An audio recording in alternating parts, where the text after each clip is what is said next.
Rugilė yra pirmakursė. Mes susitikome Biržų pilyje pasikalbėti apie jos kovingą biržietišką charakterį.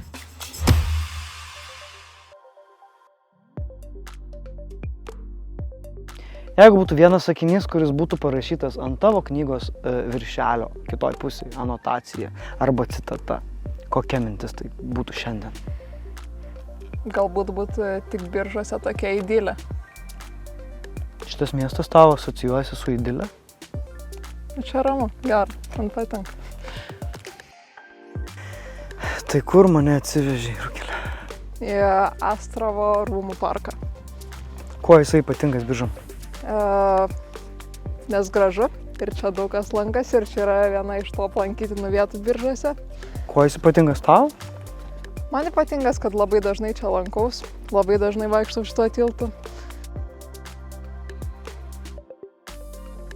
Radvilos pastatė 16 amžiuje šitą gynybinę pilį, įkūrė vėliau kunigaikštystę. Kaip tavyje reiškiasi tas gynybinis charakteris biržietis? Aš manau, kad kiekviename biržietyje yra tas šiek tiek radvilų, šiek tiek noras visada išlikti savim, visada paprieštarauti kitiem, jeigu nesutinki su jais, o toks gynybinis mechanizmas. O kaip tu kovoji? Aš žodžiais visada, ne veiksmais.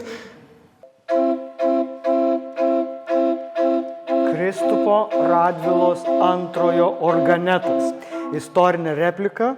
Palauk, reikia čia žmogaus darbo galima groti.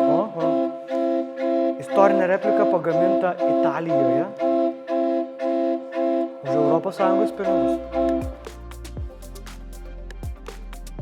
Mes dabar esame Biržų pilies arsenale, kuris kaip tik buvo prikeltas naujam gyvenimui, kaip galime pamatyti. Ir čia yra pats žymiausias objektas. Kas tai yra? Tai yra martyra, kurios nesugebėjo išvežti švedai ir tai buvo skaitoma kaip pati didžiausia patranka ir todėl vis dar čia. Man teko skaityti, kad jinai sveria 2 tonas, dėl to švedai nesugebėjo jos pasimti su savimi. Tikriausiai per mažai pajėgų turėjo arba per mažai pavalgę buvo tą dieną. Kai buvai moksleivė, kokios pamokos tau labiausiai patikdavo? Lietuvių kalbos ir dailės. Aš kiek girdėjau, tai tu esi lituanistė, tokia kūrėja, ar ne? Kaip vadinasi tavo romanas? Ar ne romanas? Tenai yra apysaka, vadinasi Marija nevalgo pusryčių. Tai kodėl Marija tu pusryčių nevalgo? Tai gal pietus valgo. Istorijos. Na, šitas kraštas tikrai labai garsus yra visokiais istoriniais dalykais ir labai smagu, kad muziejus turi va tokias lentas. Mūsų laikais to nebuvo, mano laikais. Buvo iš vadovėlio. Buvo viskas iš vitrinos ir iš vadovėlio, jo. Tai aš dabar, kai žiūriu į tokius dalykus, aš visada pavydžiu šiek tiek jums. Tavo kūrybai pačios, asmeniniai, kokios temos tau yra aktualiausios? Aš visada rašau apie jaunimą, nes aš manau, kad jeigu rašai tai, ką žinai, tai gaunasi nuoširdžiausi kūriniai, kurie galbūt tiks ir kitiem. Ir rašau apie jaunimą, išgyvenimus, kuo mes dabar gyvenam, kas mus neramina ir su kokiom problemom susiduriam, galbūt su tokiom, su kuriom neteko vyresniem kartom dar. Ką norėtum sukurti per artimiausius 10 metų? Labai gerą detektyvą.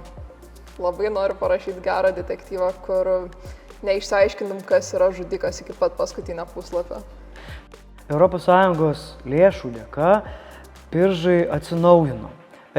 Kas iš tų atsinaujinimų tave labiausiai džiugina? Aš sakyčiau, kad būtent šis muziejus būtų, nes tikriausiai niekur kitur nėra tokio būtent istorinio paveldo ir niekur kitur ir nerastume.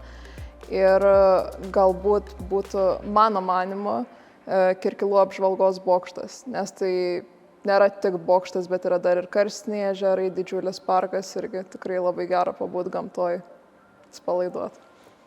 Liko kelios dienos Biržuose. Kas toliau? Vilnius. Ir tikiuosi, kad dar teks grįžti į Biržus, nes iš tikrųjų gyventi norėčiau čia, pabaigusi mokslus. Kodėl? Keista, nedaug kas taip sako. Man patinka, kad Biržuose yra ramu ir kai pabūni Vilniuje, grįžti į Biržus, čia yra tokia ramybė, atrodo net nuo ausų nugula toks spaudimas, nes žmonės niekur neskuba. Jie nebėga, čia nėra nuolatinio šurmulio, čia yra ramu, gera, čia tokia namų idylė, sakyčiau.